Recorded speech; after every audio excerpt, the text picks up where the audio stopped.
Bangalore est parfois surnommée la Silicon Valley de l'Inde, car c'est le centre de l'industrie technologique du pays. De grandes sociétés technologiques multinationales y ont établi leur siège. Et Bangalore abrite des institutions d'ingénierie et de recherche de premier plan. La création d'une assemblée religieuse a été difficile, mais un nouveau groupe de croyants a vu le jour sur le campus d'une école adventiste. Quand j'étais plus jeune, nous organisions cette église dans les salles de classe. Après quelques années, nous sommes allés dans les laboratoires pour se réunir comme église. L'Église centrale Canada a été créée en 1971 avec 30 membres. Elle s'est considérablement développée au fil des ans, au point où un besoin d'espace plus grand devient indispensable. Chaque jour, nous avons plus de 200 voire 257 personnes pour être précis, qui nous rendent visite dans cette église. Si vous jetez un œil, voyez derrière moi à quel point l'église est remplie. Les membres d'église ont prié pour avoir un lieu de culte plus grand. Afin d'accueillir les activités de l'église, l'école a inauguré une église sur le campus. La plupart des personnes qui fréquentent cette église parlent le kannada, la troisième langue la plus ancienne de l'Inde, après le sanskrit et le tamoul. Près de la moitié des 8 millions d'habitants de la ville parlent le dialecte kannada.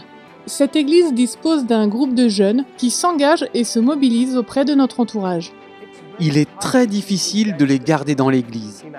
En d'autres termes, ils aiment aller à la rencontre des gens.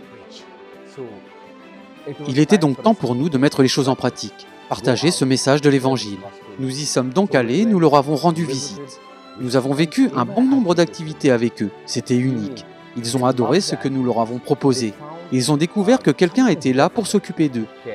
Et je suis sûr que grâce à cela, ils vont rentrer en contact avec le Christ.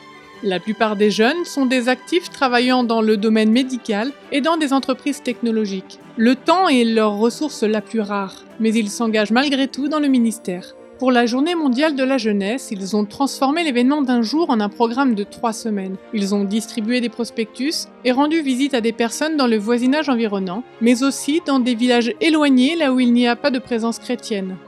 L'Église centrale de Canada avait besoin d'un bâtiment à part pour se réunir, parce que sa population était trop importante pour les installations de l'école.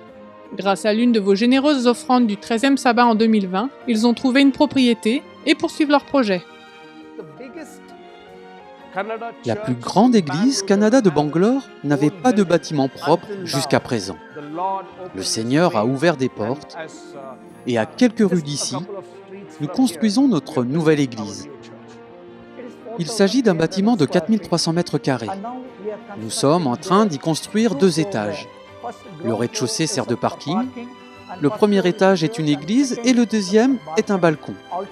Au total, cette église pourra accueillir entre 400 et 450 personnes.